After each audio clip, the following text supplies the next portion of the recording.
आपको कुछ चंद रुपए चाहिए, कुछ थोड़ा सा हमें सुख सामग्री चाहिए, तो अधर्म का आचरण लेकर क्यों भटक रहे हो?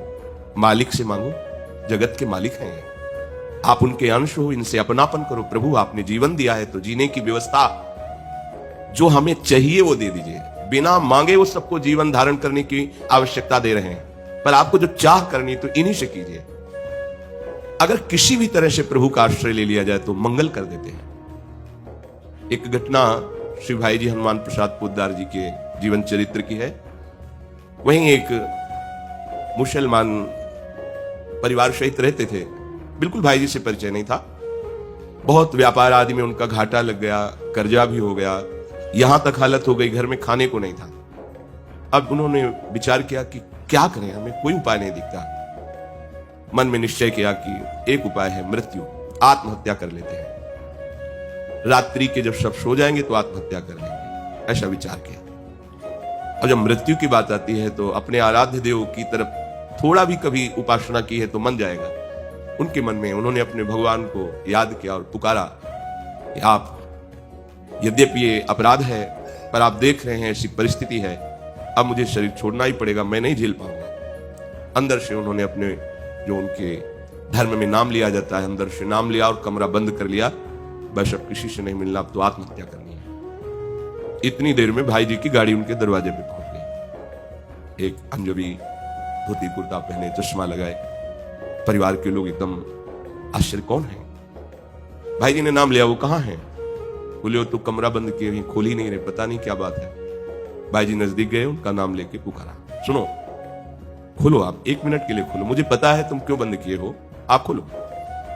इतना अमृत था वाणी में, क्योंकि जो जिह्वा निरंतर नाम जप करती है और भगवान के प्रेम से हृदय लबालब होता है, उस वाणी में आकर्षण होता है, सत्य होता है। उन्होंने खुला, देखा है तो उन्होंने कहा, आपको मैं जानता नहीं हूं, आप कैसे आए हो? भाई जी ने स्वयं दरवाजा अंदर होकर बंद किया और कहा, बैठिए। आपने जो निश्चय किया है ना शरीर छोड़ने का, आत्महत्या करने का, बिल्कुल गलत है।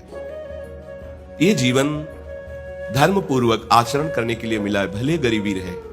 यदि हम धर्म से आचरण करेंगे और अपने आराध्य देव का सुमिरन करेंगे तो पूर्व पापों के कारण हमें जो गरीबी, दरिद्रता मिली है, ये नष्ट हो जाएगी।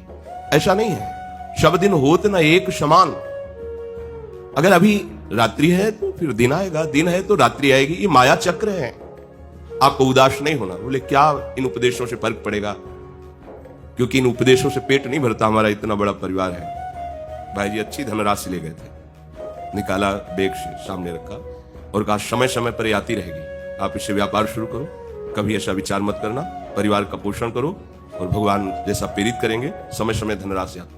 अब तो चरणों में गिर गया और कहा कि बाबूजी आप हमें एक बात बता दो, आप कैसे जान गए, मेरी परिस्थिति को कैसे जान गए? तो उनका, आपने अपने भगवान को पुकारा ना?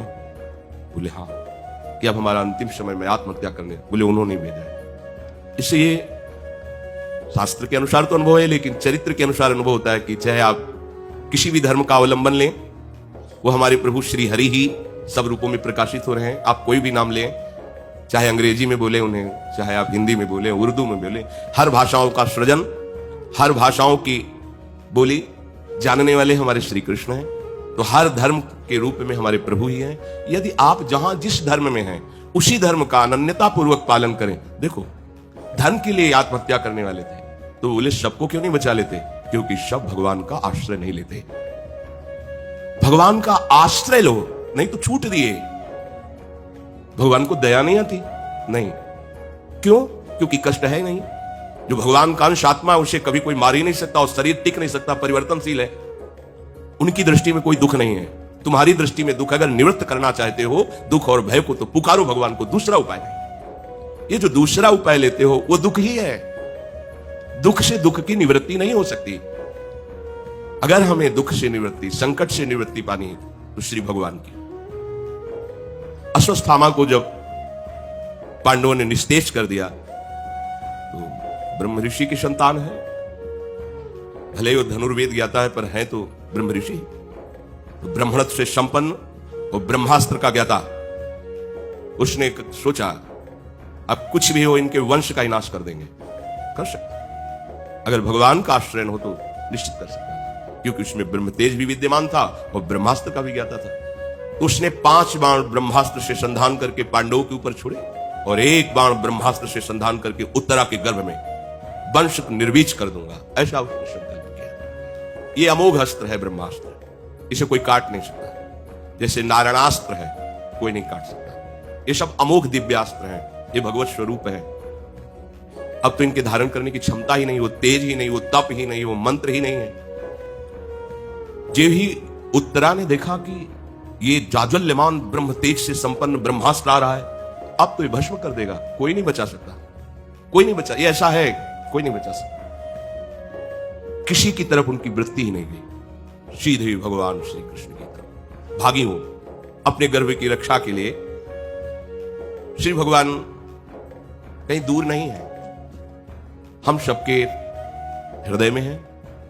हम जहां हैं वहां हैं, क्योंकि जब सब जगह हैं तो यहां भी हैं, सब में हैं तो हम में भी हैं, सबके हैं तो हमारे भी हैं। सर्वशक्तिमान है, वो सब कुछ कर सकते हैं। पाहि पाहि महायोगिन देव देव जगतपते, नान्यम त्वद भयम पश्ये यत्र मृत्यु परस्परम। बड़ी सुंदर बात कही। त्राहिमाम प्रभु त्राहिमाम, मेरी रक्षा कीजिए, क्योंकि आपके अतिरिक्त त्रिभुवन में कोई ऐसा नहीं जो मेरी रक्षा कर सके।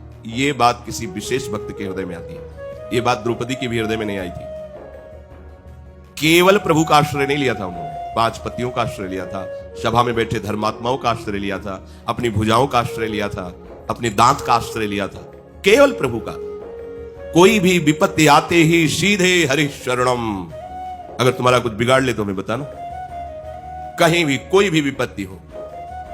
पर आपने भगवद आश्रय नहीं लिया तो उस समय भगवद स्मृति ही नहीं आएगी। ध्यान देना, यह सिद्ध सूत्र है, हरि स्मृति सर्व विपद विमोक्षणम। जहां तुम्हें कोई नहीं बचा सकता विपत्ति से, वहां मेरे हरि बचा लेंगे। हम कह रहे परीक्षा करके देखो, अगर तुम्हें असत्य लगे तो हमें बताना, पर कोई अन्य आश्रय न रखना। जब कोई विपत्ति आवे तो सीधे हरि को पुकारना और हृदय से पुकारना, आर्त भाव से पुकारना, क्योंकि भगवान तक आवाज पहुंचती है भाव। भाव पूरित टेर ही करती मुझे लाचार है, भाव बिन सुनी पुकारे मैं कभी सुनता नहीं। स्पष्ट समझ लीजिए, भाव पूरित टेर ही करती मुझे लाचार है। भाव का भूखा हूं मैं और भाव ही एक सार है, भाव से मुझको भजे तो भाव से बिरा। ये हम कहानी नहीं सुना रहे आपको, ये सब सत्य विषय है। जीवन में आप भी अनुभव करके देखो, भगवान कोई कहानी नहीं है, त्रिकाल सत्य सच्चिदानंद है, अभी हैं, इसी क्षण है, हमारे समीप है, हमारे हृदय में, हमारे प्यारे हैं, लाडले हैं। प्रभु नान्यम त्वद भयम पश्ये यत्र मृत्यु परस्परम। यहां हम किससे सहयोग मांगे? सब मृत्यु से भयभीत है, कोई मृत्यु पर विजय प्राप्त नहीं कर सकता, तो इनसे हम आश्रय क्या लें इनसे कि हमारी रक्षा कर लेंगे? खुद मरने वाले हैं, आज नहीं तो कल, समय ऐसे जाता है ऐसे। बोले कितने साल के हो? बोले 50 वर्ष, 60 वर्ष के हो गए, 60 वर्ष व्यतीत हो गए। आपको पता चला अब भी वही कामना, अब भी वही वासना, अब भी वही जीने की चाह। जीना क्यों चाहते हो? क्योंकि मैं भोग भोगना चाहता हूं। भोगना क्यों चाहते हो? क्योंकि सुखी होना चाहता हूं। तो अभी तक भोग कर सुखी नहीं हुए, तो आप क्या होलोगे? अब तो 60 के होने जा रहे हो, 70 के हो गए, इसके बाद राधे राधे। प्रभु पश्ये यत्र मृत्यु परस्परम, सब जितने हैं परस्पर मृत्यु से भयभीत, इनका क्या मैं आश्रय लूं? इसलिए हे नाथ, मुझे भले मृत्यु प्राप्त हो जाए, पर मेरे गर्भस्थ शिशु की आप रक्षा कर लो।